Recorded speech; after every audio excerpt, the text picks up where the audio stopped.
শাহডাঙ্গি সংলগ্ন বানিয়াপাড়া এলাকায় রাস্তার পাশ দিয়ে এক যুবকের মৃতদেহ উদ্ধার। খুনের অভিযোগ তুলল পরিবার। ঘটনাকে কেন্দ্র করে এলাকায় উত্তেজনা সৃষ্টি হয়। বুধবার সকালেই ফুলবাড়ি গজলডোবা ক্যানেল রাস্তার শাহডাঙ্গি এলাকার রেলের উড়ালপুলের কাছ থেকেই যুবকের দেহ উদ্ধার হয়। মৃত যুবকের নাম বিমান দাস, বয়স 20 বছর।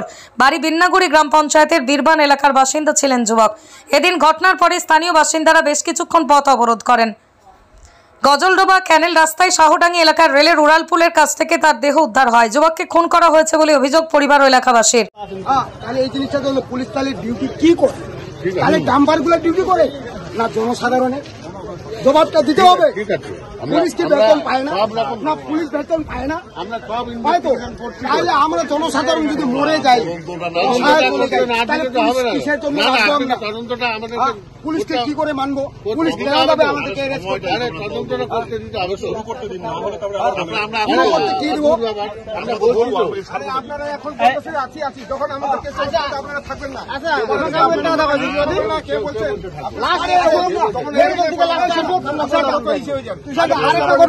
আরেকটা ঘটনা বলি।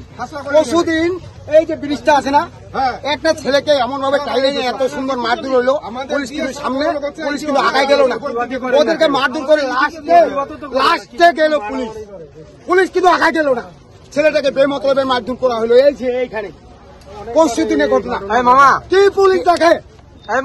পুলিশ দেখে এরকম করছেন না, আপনি করছেন না। আমরা অন্যদিকে আমরা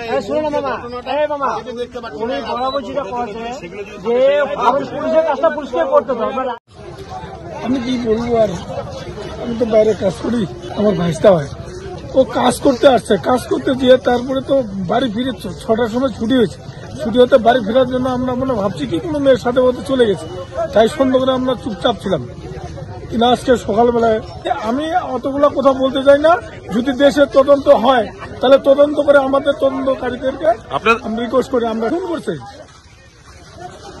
সেই ছেলে কোনো দুশ্মনী নাই, একটা ফুল, ও কেবল পড়তেছিল, পড়ার পরে ও তো না কাজ করলেও হইতো, তো বলছে বসে না থাকে কাজ করতে গেছি। না করা হয়নি, আমরা তদন্তই করতেছি, যে যেখানে সেখানে ফোন করা হতো। খবর তো আমাদের রাত্রে এসে কাজে গেছি, তো আমাদের ছেলেদের কাছে শুনতে হবে। আমি তো কাজে চলে গেছি, তারপরে বাড়ি থেকে বেরিয়ে। আমার নাম তরণ দাস।